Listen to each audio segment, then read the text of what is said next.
Está gravando. Então, bom dia. Hoje é dia 23 de janeiro de 2026. Né? Estamos aqui para a defesa da monografia de conclusão de curso do Leonardo Sequin. Quero já, de pronto, agradecer muito pela disposição, pela pronta disposição, né, do professor Anderson Schmidt, que nos acompanha lá de Chapecó, né? E vamos fazer o processo tradicional, né? A banca de TCC é uma banca reduzida, né? São 2 membros, o orientador e um convidado, né? Então, o Leonardo vai fazer uma apresentação inicial do resumo do trabalho, né? Não precisa ser muito extenso, porque também não temos público aqui, né? E todos a lemos, né? Então, fica à vontade, Leonardo, está com a palavra. Muito bem. Eu até tinha uns slides preparados, mas eles são bem simples e como não é necessário, então eu acho que eu vou ficar só na fala mesmo, assim eu consigo usar mais as anotações aqui. Então tá. Então, o título do meu trabalho é A Política do Brasil para o Prata, da formação dos estados à guerra contra Rosas. E o objetivo do meu trabalho foi entender um pouco a política externa do Brasil ali na primeira metade do século XIX para a região do Prata, partindo de entender um pouco o processo histórico numa perspectiva mais longa de desenvolvimento da região, desde do período colonial e da ocupação daquele espaço ali do continente. Então, eu dividi o trabalho em partes nesse sentido, seguindo uma exposição cronológica. Então, começo no capítulo 2.1, falando sobre a inserção do prata no antigo sistema colonial, onde explica um pouco a lógica dos primeiros movimentos ali da colonização e como o movimento, principalmente de Portugal, não só oficial, mas das bandeiras também, em sentido ao prata, muito em busca de descobrir minas de prata e também acessar a própria prata que a Espanha tinha descoberto do outro lado dos Andes, em Potosí. Então, eu tentei desenvolver ali um pouco como as bandeiras avançaram bastante usando a hidrografia da região, né, através dos rios, para chegar a essa prata que era escoada como um segundo caminho ali pelo Prata, já que a rota oficial ia para Lima, depois passava pelo Caribe. E aí explicar um pouco como para os próprios espanhóis também, as primeiras comunidades fundadas ali, como Assunção, depois Buenos Aires, por mais que não fosse a rota oficial, proporcionava uma saída mais próxima para o Atlântico, então poupava custo de transporte e tal, operacional, assim como evitava os impostos, né? Então, eu quis mostrar como esses dois povos, espanhóis e portugueses, não apenas por interesses de Estado, mas por uma lógica, também mostrar isso desde o começo, a existência de uma lógica própria da ocupação do espaço, daquelas pessoas que estavam envolvidas ali, como essas duas partes foram desde o início atraídas para entrar em contato naquele estuário, desenvolvendo uma relação de tensão, de confronto, mas ao mesmo tempo de interdependência, né? E aí eu mostro isso a partir da existência do comércio de contrabando, que perdurou por bastante tempo ali a partir de Colônia do Sacramento. E aí na parte 2.2, eu saio um pouco dessa cronologia histórica para explicar um pouco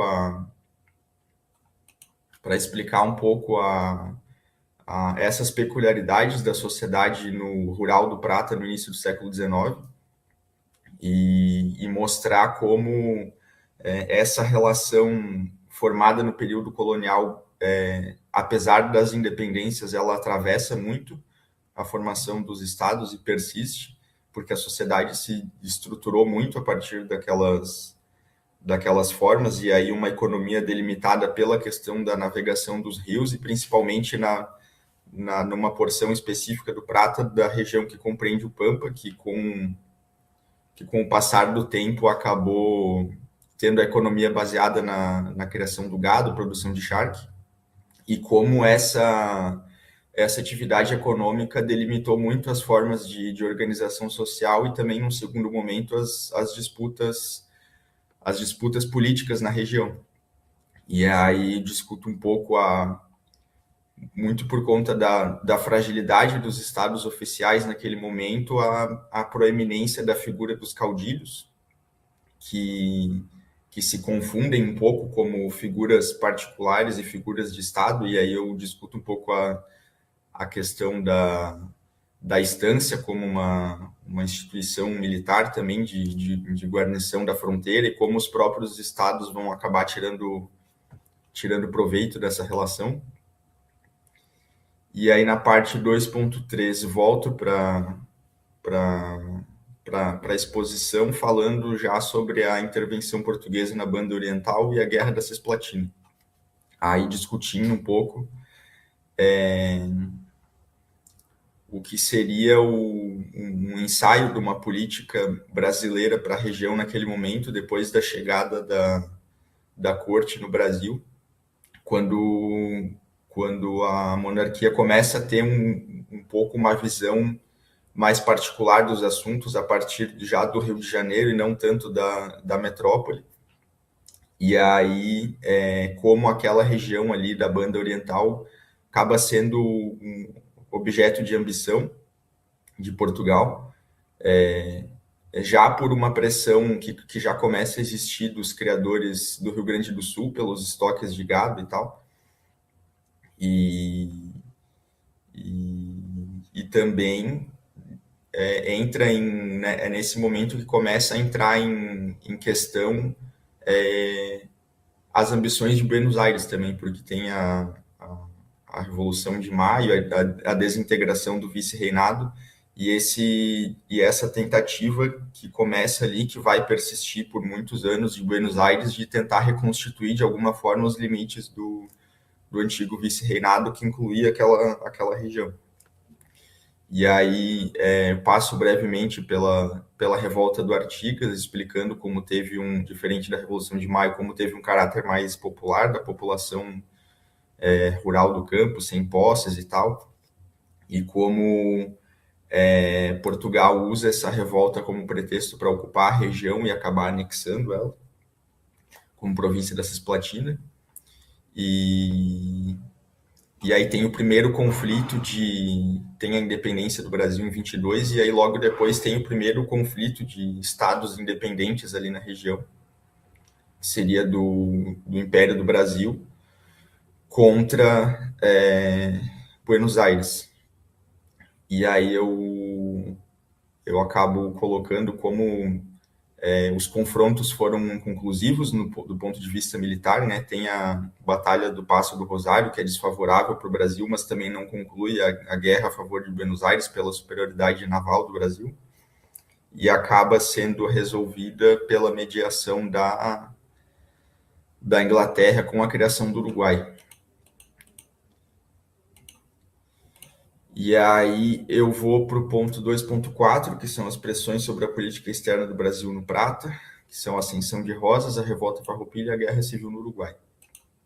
E aí discuto um pouco depois da abdicação do Dom Pedro I, como o Brasil se retrai um pouco da região, né, no período da regência, lidando com muitas revoltas regionais e tal, começando um processo de reorganização do Estado do ponto de vista interno, então deixa a política externa um pouco em segundo plano, e o que dá maior margem de ação para os outros estados envolvidos ali na região, no caso Buenos Aires, principalmente com a ascensão de Rosas, que consegue, acredito que pela primeira vez, dar um caráter mais nacional para a organização daquelas províncias argentinas que atuavam na prática até ali como estados independentes, a maior parte do tempo em conflito interno. Então, a partir da formação da Confederação Argentina ali nos anos 30, retoma de novo essa pressão de Buenos Aires sobre o Uruguai independente agora. E aí tem o patrocínio para a invasão do Manuel Oribe e o cerco a Montevidéu. E aí o Brasil lida ao mesmo tempo com a revolta farroupilha, que flerta bastante com a política ali do Prata, tentando uma proximidade até com o próprio Rosas, primeiro eu coloco, mas que não foi do interesse dele pela questão da competição no mercado do Shark. Mas, mesmo assim, tem um temor bastante grande das autoridades brasileiras por uma integração desses farroupilhas com alguma província argentina ou com o próprio Uruguai para a formação de um novo estado. Então, o Brasil se apressa o máximo possível para reunir as condições para voltar a atuar na região. E aí é quando entra a última parte, que é a intervenção brasileira contra Oribe e Rosas. E aí coloco ali tanto essa questão da revolta farroupilha, quanto a questão da navegação dos rios, que era uma questão para o Rosas manter fechada a navegação dos rios, dos afluentes do Prata, o que provocou conflitos não só com o Brasil, mas com a Grã-Bretanha também. E essa era uma questão chave para o Brasil, para o acesso à província do Mato Grosso. Então, esses são os fatores que levam o Brasil a reunir as condições para intervir na guerra civil no Uruguai. Em primeiro momento, a reorganização do exército, que desde a Guerra da Cisplatina mostrou como estava em condições frágeis de dificuldade de recrutamento e tal, e formação de oficiais, e uma dificuldade logística grande também pela extensão territorial do país, a dispersão das forças. E enquanto reunia essas condições, atuava de outras formas, na frente diplomática, buscou na Europa apoio para intervir contra Rosas e não conseguiu. Então, começou a articular de forma própria aqui na região do Prata mesmo, buscando uma aproximação com o Paraguai, que também era vítima de uma possível incorporação pelo Rosas, que nunca tinha reconhecido a independência daquele país, e pelo governo sitiado de Montevidéu também, que foi sustentado quando a França retirou o apoio a Montevidéu, começou a ser sustentado pelo Brasil através da atuação do Irineu Evangelista, que seria o Barão de Mauá, através daquilo que a gente conhece como a diplomacia dos patacões, né? Então, o Brasil espera bastante um momento adequado para não provocar uma reação europeia, apoia a sublevação do Urquiza, que acaba tomando Montevidéu sem maiores dificuldades, e espera Rosas mesmo declarar guerra contra o Brasil para então formar uma aliança que vai até Buenos Aires e derrota o argentino em 52, que aí inaugura um período, acredito que pela primeira vez, de hegemonia absoluta de uma dessas forças sobre aquela região ali, pelo menos até a Guerra do Paraguai. E eu acredito que seja isso, posso complementar qualquer coisa depois. Certo, Leonardo, obrigado. Então, Anderson, novamente agradeço pela participação e está com a palavra. Bom dia novamente. Bom dia, Leonardo, Paulo. Agradeço pelo convite de estar aqui discutindo o trabalho dele. Eu serei bem breve nas minhas colocações. Eu não peguei nada capítulo por capítulo, assim, eu peguei algumas coisas, e a partir dessas pequenas coisas eu vou tentar abrir um pouco a minha fala. O teu trabalho é um bom trabalho de síntese, né? Por que eu digo que ele é um bom trabalho de síntese? Porque você pega um período grande, né, como você mesmo falou, né, você começa lá no 16 e você vem até o século 19. E se a gente for pegar ali as principais características, os principais fatos, né, dessa expansão da fronteira e desses fenômenos que acontecem na fronteira, eles estão ali, eles estão no teu trabalho, né, em algum momento ou outro eles estão citados. Por exemplo, né, eu estava lendo em algum momento ali mas no começo eu achei que você não ia falar sobre a invasão de 1811, né, que foi a primeira invasão lá na questão da Carlota Joaquina ainda, né, e ela, em algum momento ela tá lá, né, você fala sobre ela. No último capítulo ali, né, eu achei que você não fosse falar, né, quando eu li as primeiras 2 páginas, achei que você não fosse falar sobre a questão social da invasão, né, do Rosas, qual é a principal questão social para mim, né, que seria a presença dos estancieiros, principalmente estancieiros sul-rio-grandenses, ao norte do Rio Negro, no Uruguai, né, que levam lá as Califórnias do Chico Pedro, né, como tem o livro do Sérgio da Costa Franco lá, né, que usa esse nome que era usado na época, né, as Califórnias do Chico Pedro. Mas está lá também, né, 2 parágrafos, você está lá falando sobre essa questão dos estancieiros sul-grandenses lá no norte do Uruguai. Então, acho que o teu trabalho é um trabalho muito bom de síntese, né, ele dá todas as informações básicas desse período, que é um período de longa duração, eles estão colocados ali no teu trabalho. Como eu disse, não vou falar nada capítulo por capítulo, né? Vou pegar algumas coisinhas assim e vou tentar abrir um pouco mais. No resumo, né, me chamou a atenção uma frase que você usa ali no final do resumo e que eu achei que a gente iria discordar um pouco durante durante o teu texto, mas acabou que a gente não discordou, porque teu argumento foi na direção, foi ao encontro do que eu também acredito. Mas você diz ali o seguinte, que a intervenção brasileira no Uruguai e a guerra contra Rosas constituíram, e aí que é importante, o desfecho de um processo histórico marcado pela permanência de estruturas coloniais. E por que eu discordaria disso, de dizer que a guerra contra o Rosas foi o fim, né, foi o desfecho de um processo histórico?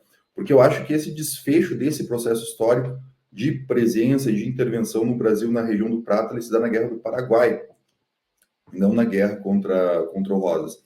Talvez na guerra contra o Rosas vai acabar essa disputa tão forte com a Argentina, né? Porque na guerra depois contra o Uruguai, contra o Paraguai, né, eles vão lutar do mesmo lado.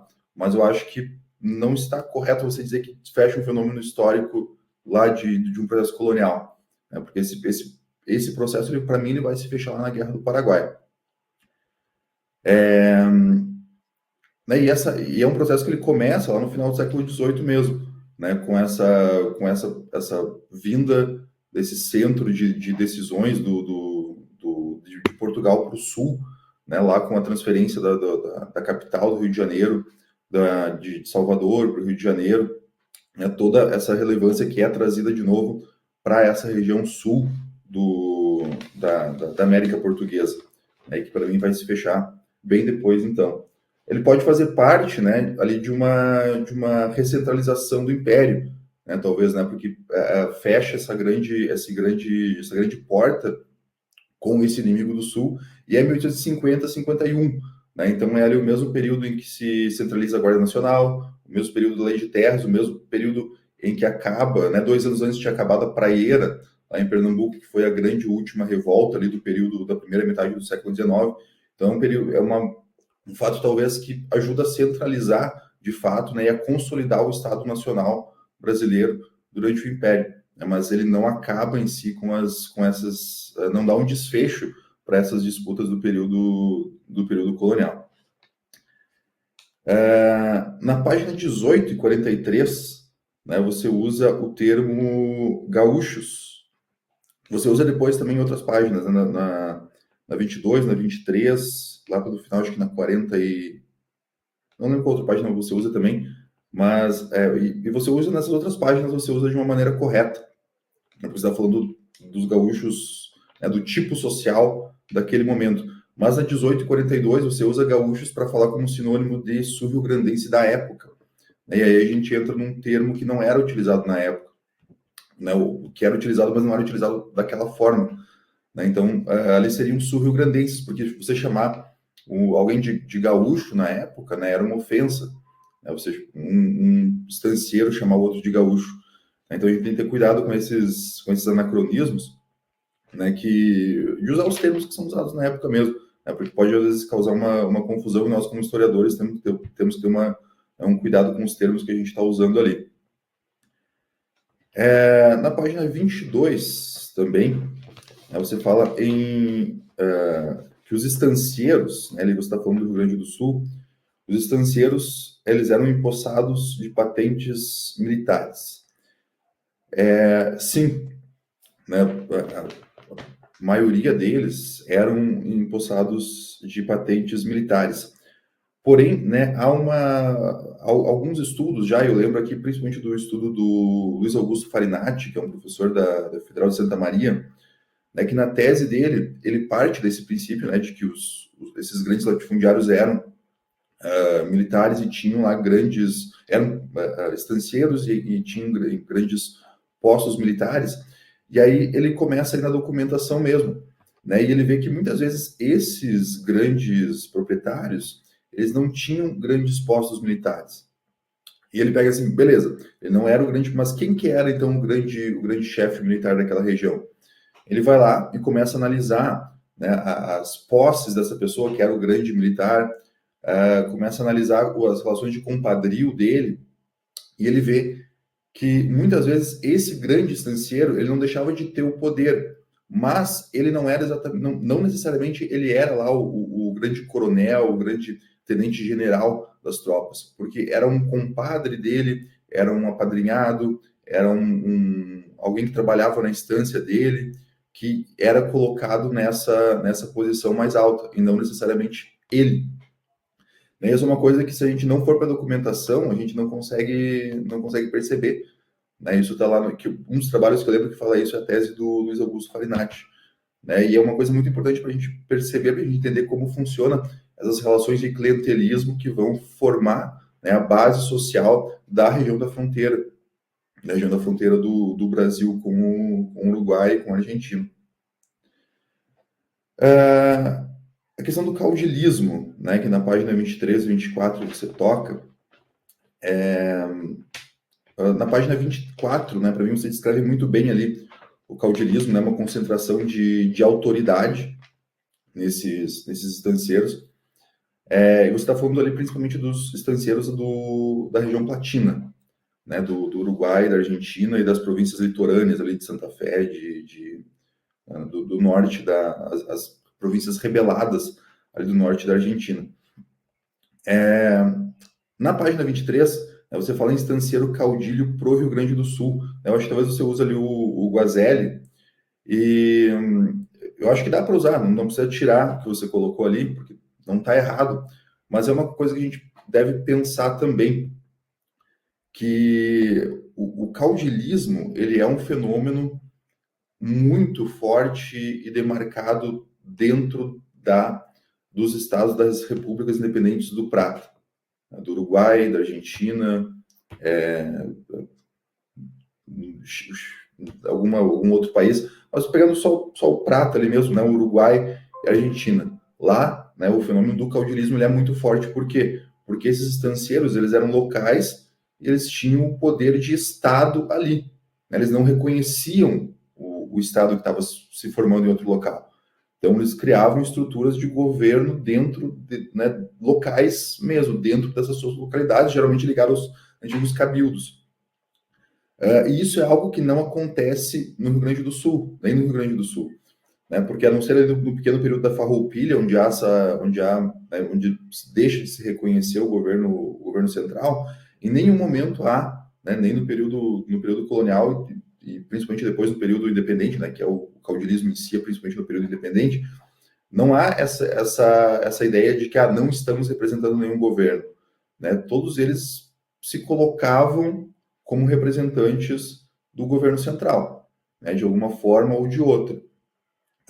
Facções se criando, mas todas elas se colocando como defensoras do governo do Dom Pedro, né, ou depois da regência.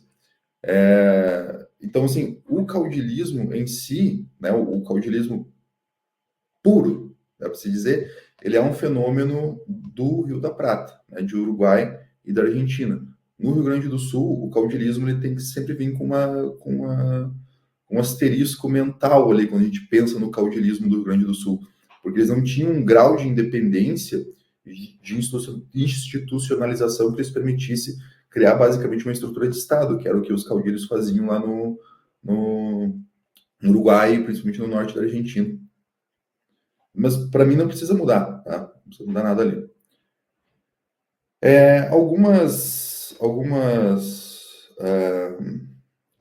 Alguns livros que eu fiquei pensando aqui, né, que enquanto eu estava lendo, se passaram pela minha cabeça, a questão da fronteira, né, principalmente a questão teórica da fronteira.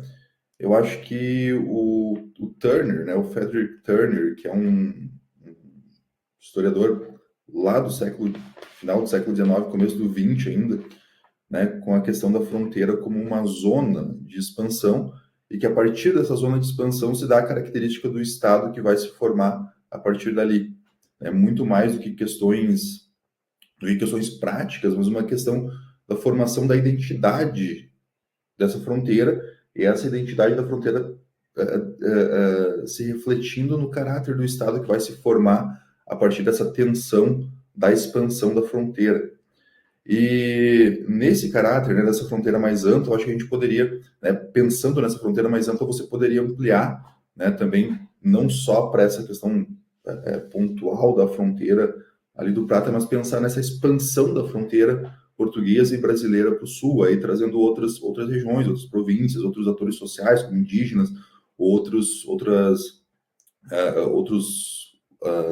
locais administrativos, né, como Santa Catarina, por exemplo, porque Santa Catarina também faz parte dessa expansão da fronteira portuguesa e brasileira também para o sul. Eu fiquei pensando no livro é um livro grandão, acho que não vale a pena você pensar agora, mas ele usa um termo, é um livro do Dowring Alden, um livro grandão, assim, em inglês, que é o Royal Government in Colonial Brazil, que ele usa a expressão closing the gap, ou seja, fechando a lacuna, e o quanto que o quanto que Portugal vai colocando aos poucos pessoas ali, vai criando relação com os indígenas, né, para os indígenas serem representados como súditos de Portugal, e fazendo esse fechamento da fronteira em direção ao Rio da Prata. Né? Para mim esse termo é muito bom, fechando a lacuna. É uma lacuna ali, como que eles vão fazer esse fechamento da fronteira. Uma coisa que ele mostra, né, o Dowring Alden, não é só ele, também tem outros autores que vieram depois deles, mas é que, por exemplo, quando há essa expansão oficial, né, quando se mandam expedições ali para o sul, para o norte do Rio Grande do Sul, onde hoje seria ali Torres, e mais para o sul de Torres ali, se encontram, né, as expedições oficiais encontram portugueses mesmo, né, que já estão morando ali na região. Os caras diziam, não, a gente já está morando aqui há 20, 30 anos, né, também com a nossa família, já temos filhos aqui nascidos. Então era uma expansão que ela não se dava só pela iniciativa do Estado, mas pessoas individualmente também chegavam lá, né, e moravam nessas regiões e depois eram reconhecidas como súditos do Estado português, né, fechando essa lacuna em direção à fronteira espanhola. Nesse sentido, também os trabalhos do Aloysio Lessa.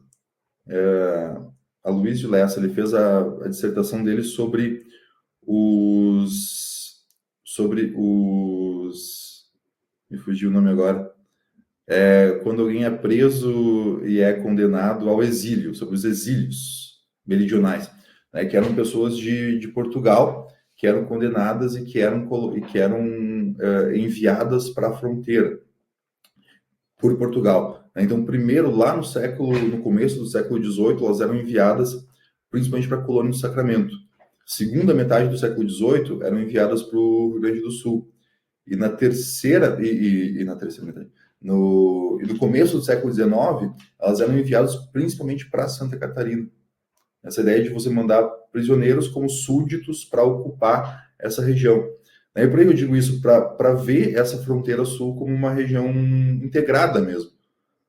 Né? Que ela não é só a fronteira com o Uruguai, tem uma dinâmica, a fronteira da Argentina tem outra, a fronteira com os indígenas tem outra, mas ela faz tudo parte dessa expansão do Estado em direção ao sul.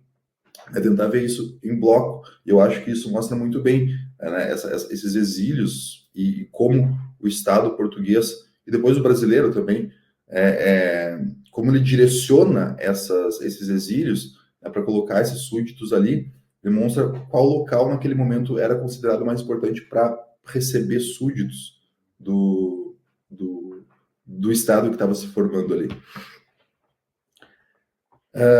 O trabalho do Fabrício Prado, A Colônia do Sacramento, que é o trabalho de dissertação dele, que ele publicou depois, ele mostra muito bem como se dá essa relação, o abastecimento, principalmente, da Colônia do Sacramento, a partir dessa relação que existia da colônia com a região ao redor, né, com a campanha ao redor do norte. Então, mostrando toda a dinâmica de relação com os sul-grandenses, com os estancieiros do Uruguai. Eu acho que seria bem interessante, né, em algum momento, você dar uma olhada nesse livro também. Outro livro que mostra de uma forma muito interessante, essa dinâmica da fronteira é o Infiéis Transgressores, do Thiago Gil. Thiago Gil é um professor da UNB, e que ele estuda principalmente a figura do Rafael Pinto Bandeira, que foi um estancieiro e que era um comandante de fronteira no Rio Grande do Sul, Jaguarão. E ele fazia ele era alguém muito bem quisto, né, pelas autoridades, pelo vice-rei, né, do Brasil, porque ele era o cara que tinha as maiores propriedades ali na região. Foi um dos caras o principal organizador da expulsão dos espanhóis na década de 1770, né, depois que eles invadiram o Rio Grande. E ele mostra como que, ao mesmo tempo, né, que o Rafael Pinto Bandeira se colocava como grande representante de Portugal, ele, ao mesmo tempo, comandava todo o contrabando na região. Então, ele chega lá o Thiago Gil, ele consegue pegar assim, em tal dia, em tal lugar, né, um barco parou lá na Lagoa Mangueira e desembarcou tantos animais e foi trocado por tanto disso, escravos também sendo trocados. Ele consegue, pela documentação, pegar, assim, às vezes, exatamente o que foi trocado em tal local e quem trocou aquilo por ordem do Rafael Pinto Bandeira. Então, isso reforça também essa ideia de que, por mais que eles fossem independentes, eles sempre representavam o Estado, mesmo que por baixo do pano eles estivessem fazendo alguma outra, né, agindo totalmente de forma subjetiva e para os seus próprios bens particulares. Então, estou falando desses livros, mas assim, você não precisa colocar nenhum deles agora, tá? Só estou falando deles porque me passaram pela cabeça quando eu estava lendo o teu trabalho. Aí não, de forma alguma, eu espero que esteja, se algum tiver, ótimo, beleza, mas que não espero que nenhum deles esteja no seu trabalho final. Um último são os trabalhos do Paulo Pimenta, um trabalho em específico. Paulo Pimenta é professor da USP, principalmente a tese dele, que ele também lançou em livro, que ele fala dessa alteridade, né, da formação dos estados, né, porque você também está falando da formação dos estados. E algo muito, muito relevante que ele traz é que essa relação, né, que o prato ele é importante para a formação do Brasil, não só porque era o grande inimigo, mas ele também dava um espelho ideológico do que se fazer ou não dentro do Império. E isso é refletido principalmente na imprensa. Então, por exemplo, eram repúblicas. Então, e nessas repúblicas estavam havendo muitas guerras. Então, o que representa a república nesse exemplo platino? Representa a guerra, representa a selvageria, representa o roubo que os caudilhos estão fazendo lá. Então, é uma alteridade, você olhar para o império a partir da experiência das repúblicas. E isso é uma coisa que eu acho muito importante quando a gente lida o sul do Brasil, a gente pensar sobre isso, né? Que o que está acontecendo aqui no nosso vizinho, ele vai refletir diretamente no caráter que se espera do Estado brasileiro em si. Né? Isso está sendo vinculado no Rio de Janeiro, não é uma coisa só que está acontecendo, né? Que reflete aqui no Rio Grande do Sul ou em Santa Catarina. Não, está refletindo lá no Rio de Janeiro. O caráter do Estado brasileiro está sendo formado a partir dessa alteridade do que se espera e o que não se espera do Brasil, se olhando para a experiência platina. Eu acho que você poderia colocar em alguma coisa pontual. Eu vejo que você colocou as citações, quase todas elas, com pouquíssimas exceções, só com o número do ano dos livros. Seria interessante você tentar, claro, talvez nem precisa fazer para agora, para o TCC, mas, né, nos seus próximos trabalhos, cuidar para colocar mais também a página do livro que você está tirando algumas informações, tá? Isso é uma coisa importante, porque depois a gente vai querer lá ver, né? E claro, a grande parte das informações ali, elas estão dispersas, né, as informações do livro, né, mas eu acho que em muitos momentos daria para você ter colocado a página também, que é uma coisa bem interessante.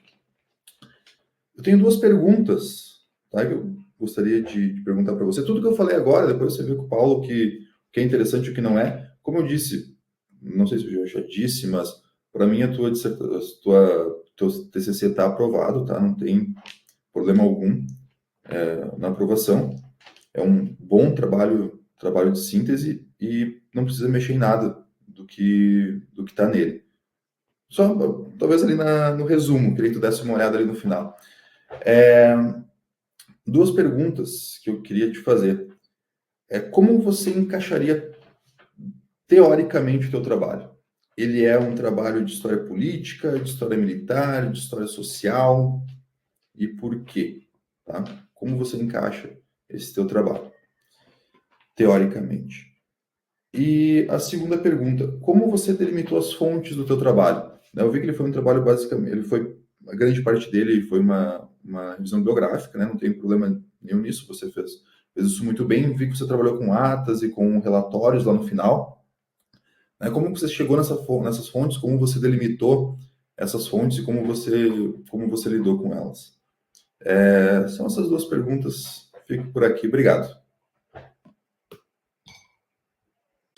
Obrigado, Anderson. Obrigado por enquanto. Leonardo, está com a palavra. Certo. Primeiro, agradeço muito os comentários do Anderson. Gostei bastante das sugestões de livros. Realmente não conhecia elas e com certeza vou ir atrás para continuar pesquisando sobre o assunto, para ter uma perspectiva mais aprofundada. E aí, realmente, eu concordo com as questões mais específicas ali em relação ao resumo, porque eu falava especificamente dessa questão com Buenos Aires, mas eu acho que não ficou muito claro. E aí dá a entender que é a questão do Prata como um todo, e aí eu concordo que se fecha só na Guerra do Paraguai. Então, vou corrigir isso no resumo. E a questão do uso do termo gaúcho também, eu concordo, inclusive está no texto a questão social e tal, e acho que eu tentei, pelo menos na maior parte, falar sul-rio-grandenses e o que ficou gaúcho passou por força do hábito. Então, vou voltar lá e consertar. E aí, em relação às perguntas, o trabalho acabou mudando bastante ao longo do tempo por força das circunstâncias. E acho que talvez o uso da bibliografia, talvez não sei se deu a entender isso um pouco, uma espécie de incongruência do caminho, porque eu queria... Ele acabou ficando, principalmente a parte final, ficou mais sintética do que eu gostaria, bem mais. Eu gostaria de ter explorado mais as fontes, ter detalhado mais a questão da missão diplomática que o Brasil faz ali contra Rosas. Eu sei que tem obras especificamente sobre isso, aquela missão especial do Honório Carneto Leão, e que eu não consegui utilizar por, enfim, N questões, e acabaram ficando, a bibliografia que ficou foi a que, digamos assim, eu tinha preparado para utilizar. E aí mais coisas eu não consegui utilizar porque não fichei e tal, mas o que não vem ao caso porque o trabalho é esse, né? Então, ele acabou tendo alguns contornos, assim, eu não queria, acho que acabou se tornando um trabalho de história política, né, no final. Apesar de que no início não era essa a intenção, foi a forma que eu encontrei de concluir ele pelo tempo, né, eu tive que concluir ele antes do que eu esperava. Mas eu gostaria de ter abordado mais outras questões, por exemplo, eu me atrai bastante a questão da história das mercadorias, por exemplo, que eu tento fazer um pouco com a prata lá no início. Gostaria de ter feito isso com o Shark também, para mostrar mesmo essa integração da região com o mercado internacional, a importância nos centros industriais dessas mercadorias, mas acabei não conseguindo trabalhar muito no decorrer do trabalho. A questão do espaço também, acho que em algum momento eu coloco, né, o Pampa e os rios como um fator, mas eu gostaria de ter explorado mais também. Acho que tinha mais margem para isso na questão da navegação, por exemplo. E aí, em relação às fontes, o objetivo original, digamos assim, era falar sobre a política externa. E aí, para isso, eu fui atrás das fontes oficiais, dos relatórios do Ministério e das atas do Conselho de Estado. Só que o trabalho acabou saindo um pouco disso, acabou se tornando algo mais amplo sobre a presença do Brasil, de Portugal e do Brasil, e sobre esse processo inicial de formação dos estados. Então, acabou que não foi exatamente sobre a política externa do Brasil, da região, porque fala muito sobre os outros estados também, e das questões sociais e tal. Mas acabou que eu não busquei outras fontes para tratar dessas outras questões e ficou apenas a fonte em relação à política externa do Brasil, né? No trabalho de fontes primárias. E aí, nas outras temáticas que não da política externa, eu acabei ficando sem fonte primária, né? Fiquei mais apoiado na bibliografia mesmo.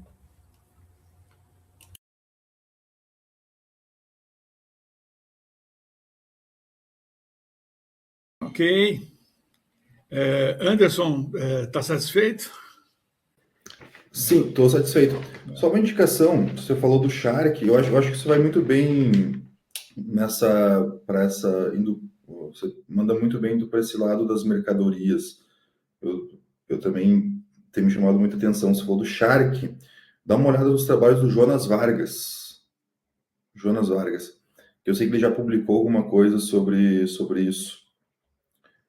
Sobre o Shark sendo um dos alimentos que permite a expansão durante a segunda escravidão, principalmente por ser um dos principais alimentos que é consumido nos navios negreiros. Ele consegue fazer essa relação e perseguir ali o caminho que o Shark faz nesse mercado internacional, principalmente a partir do momento em que ele permite esse aumento da escravidão ali no século XIX. Jonas Vargas. Isso aí, estou satisfeito.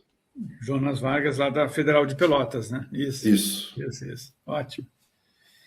Então, assim, eu acho que o Leonardo, né, na verdade, ele foi tangido, né, a antecipar a formatura por causa de uma oferta de emprego, né, assim, por causa dessa possibilidade aí de contratação, né?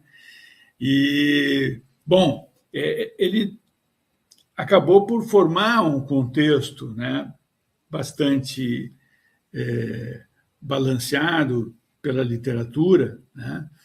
Mas na hora de colher o fruto meio verde, né? Assim, a gente fica com essa...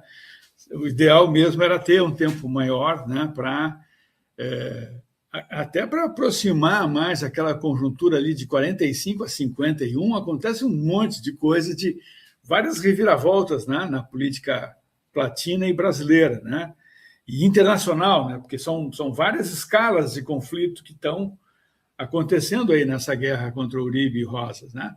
Estão os ingleses e franceses de olho, né? O Brasil também tem problema com os ingleses por causa do negócio do Aberdeen, né? E toda aquela confusão do tráfico, né? Então, não é uma conjuntura tranquila, né? Eu acho que um pouco disso aparece, mas, assim, é a parte que podia ter um maior desenvolvimento do seu trabalho, ela ficou muito resumida no final, né? Assim, mas a gente entende pelo processo que teve que correr, né, em função, né, dos prazos, né? E também a gente tinha que dar pelo menos umas 2 semanas para o Anderson ler, né, o texto, né? Então, eu entendi bastante esse contexto, né? Mas, assim, eu acho que essas sugestões do Anderson, principalmente as sugestões bibliográficas, são bem importantes, né, para pensar futuramente, né, um projeto de mestrado para, daí sim, aprofundar a questão mais na literatura especializada do Prata, né? Esses autores que ele citou são bem importantes ali para a fronteira, né, do Rio Grande do Sul, e eu acho que sim, isso dá um chão melhor e várias possibilidades de reflexão, não só sobre história política, mas sobre história econômica e social, até história militar, né?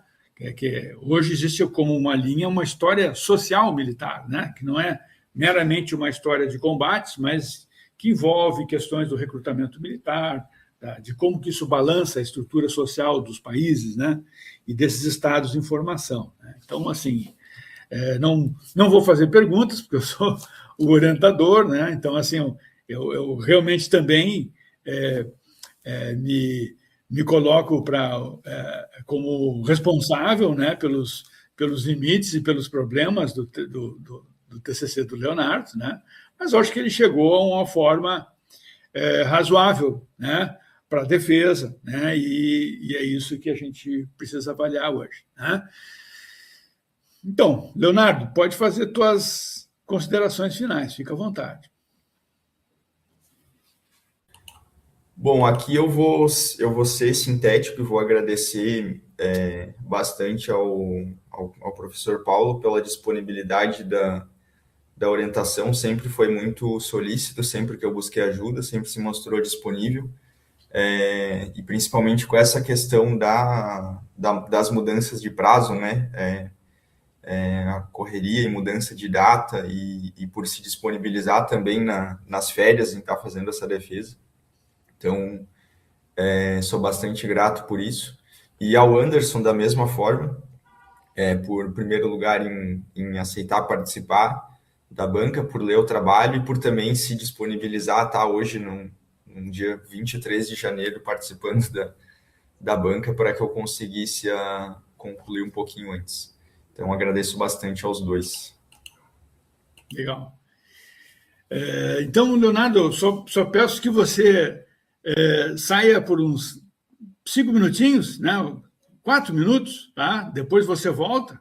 Enquanto isso, eu converso com o Anderson e deliberamos. É isso, doutor Anderson. É isso aí.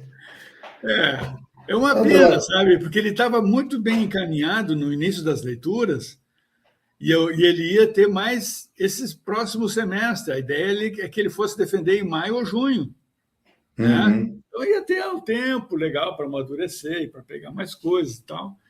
E aí ele resolveu atorar porque conseguiu, próximo do município que ele mora lá, oportunidade de trabalho, né? Então deve apressar a formatura, né? Não, Eu ficou bem entendo, claro. né? Porque a questão de emprego para nós é dureza, né? Sim, não, com Tu certeza. sabe bem disso, né? Sim, não, ficou bem claro assim, no texto dele que não ficou um texto bem maduro, né? Bem maduro, assim, no sentido do fechamento dele, como o senhor mesmo falou, mas eu acho que está suficiente, assim, deu para ver que se tivesse mais tempo ia sair coisa bem boa, né? Aí que tá a questão, ele tem potencial. Espero que ele continue, né? Eu também espero, né? Mas agora ele vai entrar na ciranda das escolas, né? Aquilo ali absorve a gente, né? De um jeito louco, né? Muito, muito. Mas assim, eu acho que é mais assim para dar esse estímulo, né? Porque eu acho que ele tem condições de fazer um bom projeto. Uhum. Tanto que eu nem critiquei, né? Só apontei coisas ali. Claro, se quisesse criticar, eu poderia, alguma coisinha ou outra, mas eu acho que a questão agora é motivar ele, porque ele tem potencial. Legal, legal. Então, é isso. A gente tem que dar uma nota de 0 a 10, né? E botar na ata. O que o senhor acha? Olha, assim, ele está muito verde em várias coisas, né? Então, assim, eu acho que ficou longe de um 10, né? Assim, não há condições, eu acho que seria injusto até. Mas, assim, para reconhecer o esforço, para dar um certo estímulo, para continuar, eu deixaria, assim, entre 8, por aí, né? Mas, assim, fica a teu critério. A gente pode dar notas independentes também, mas eu acho... Eu tinha pensado em 8 também. Eu acho que 8 é uma nota justa, ele vai ser aprovado, né? Não é uma nota baixa, né? Mas, assim, reconhece o esforço, mas, ao mesmo tempo, né, reconhece os problemas do trabalho. Poderia melhorar. Muito sumário, né? Muito pouco desenvolvido. Perfeito. Isso. E aí, como é que vai a vida aí? Vai indo. Não, tá bom, tá tranquilo, tá boa até, diria. Tu tá trabalhando na rede municipal de Chapecó? Desde o começo do ano de 2025, estou na rede estadual como efetivo. Como efetivo, que bom. E agora, essa semana, assumi como efetivo na prefeitura também. Que bom. Aí vou trabalhar 3 turnos esse ano, se tudo der certo, vou ter 2 noites sobrando só para ficar em casa. E é muito trabalho, meu Deus do céu. E a carga de aula é muito pesada, né? É desumano, assim, é desumano. Mas o bom é que é efetivo, né? Já dá uma tranquilidade. Sim. Vou fazer, nas férias agora queria estudar para o concurso que vai ter da Unespar em União da Vitória, que vai ter dia 8 de fevereiro agora, mas acabei não estudando nada. Sim. Para que área tem lá? É História Imperial. Teu chão, então. Eu vou ir fazer. Mas vai, tu está preparado para isso. Tem currículo, tem publicações na área. O problema é que a Unespar é complicado, assim. Eles geralmente já voltam os concursos para quem eles querem, sabe? Eu ouvi algumas histórias assim, lá da FAFI, né? De União da Vitória, né? Da Unespar. Sim, a Unespar, a FAFI é ligada à Unespar. A Faculdade de Filosofia da Unespar. Entendi. Eu conheço aquele pessoal. Ano passado, na Unespar, em Paranaguá, lá que me ferrou muito, assim. Fiquei em primeiro na prova escrita, e eles deram um jeito de me desclassificar na prova didática. Mas... Eu fiquei... Sabe aquela coisa assim, você sabe quando você faz um trabalho meia boca, mal feito, assim, lá não. Lá eu fiz tudo perfeito, assim, eu dei uma aula perfeita, um plano de aula perfeito. Eles deram um jeito de me desclassificar. Para colocar alguém que a gente vê muito. Antes de eu passar aqui na UFSC, eu tinha feito uns 5 concursos, assim, e pelo menos uns 3 deles, assim, eu vi que foi um negócio bem escandaloso até. Porque é aquela política caseira, né, que querem favorecer o candidato da casa, né?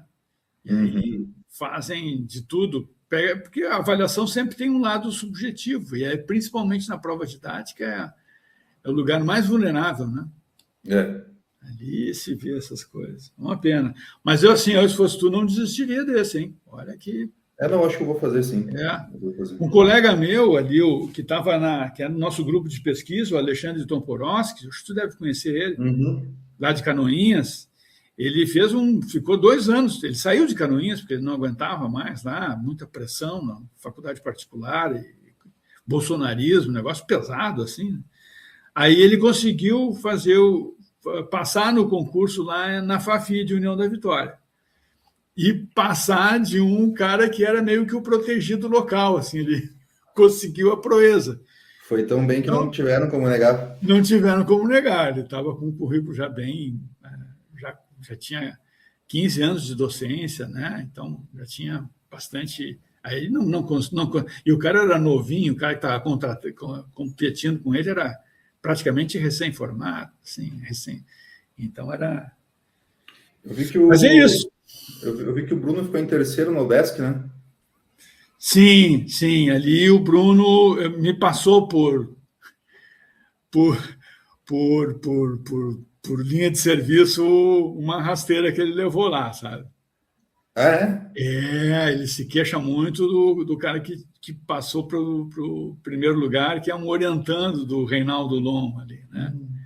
E aí estava como presidente da banca a esposa do Reinaldo, né? Aí ficou um mal-estar ali, assim, ficou muito ruim. Porque o Bruno tem um bom currículo, né? O Bruno tem pós-doutorado na Alemanha, publicou várias coisas, né?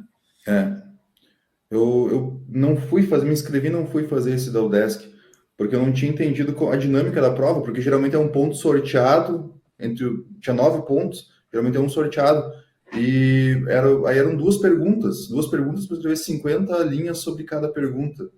Então daria para escrever, daria para enrolar. Eu não sabia que era assim a dinâmica da prova, acabei não indo fazer a prova. Ele tem um jeito específico lá, muito próprio. Então, Leonardo, eu estou aqui com a ata, né? A banca se reuniu, né? E o teu TCC foi considerado aprovado com nota 8, certo? Então, assim, eu vou mandar o link para o Anderson e para você agora por e-mail, para vocês dois. Se possível, assinem essa ata até às 10h30 da manhã, porque eu preciso encaminhar essa ata da aprovação para o DAI, para eles providenciarem a averbação dessa nota no histórico do Leonardo. Senão ele não consegue a formatura em gabinete no iniciozinho da semana que vem.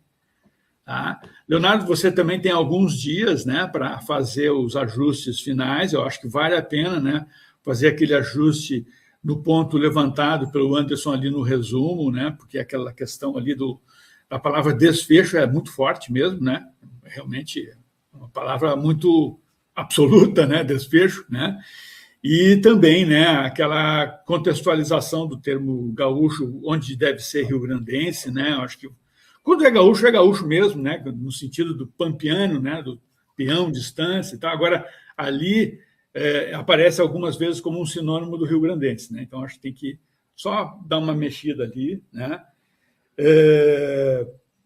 E eu acho que também relativizar o caudilismo para o Rio Grande do Sul, né?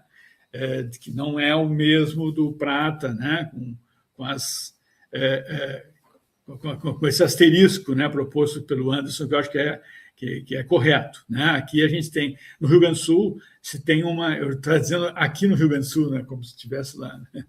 Mas assim, se tem uma relação com o Estado que é um Estado português que meio que permanece, é diferente da história platina, que eles vão construir um Estado do zero, né? Então, acho que aí o caudilismo é realmente diferente, né?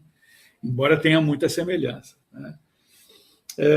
E as outras sugestões a gente anota, né, para futuros projetos, né, Leonardo? Assim, eu acho que uma conclusão minha e do Anderson é que você deve perseverar, né, nesse tema. Você tem um domínio já sobre esse tema, né? e para o futuro você tem condições de fazer um bom projeto de mestrado. Tá? Certo? Então, agradeço muito, né, Anderson, muito obrigado, agradeço o Leonardo pela apresentação também, né? Chegamos a essa conclusão, e é isso. Bom final da semana, né? Bom fim de semana para vocês também. Eu vou mandar a ata daqui a 5 minutos pelo e-mail para vocês. Tá? Eu vou mandar o link da ata. Vocês têm assinatura eletrônica? Tem. Tem? Então tá. Eu mando o link da ata, daí a gente já toca isso. Eu vou mandar também, Anderson, a declaração da tua participação, né? Para o teu registro aqui. Né? Beleza. Tá bom? Beleza? Certo. Obrigado mais uma vez aos dois professores. Bom final de semana. Legal, obrigado. Um abraço. Até mais. Valeu, Paulo. Valeu, obrigado, Anderson. Vou pausar Abração. aqui.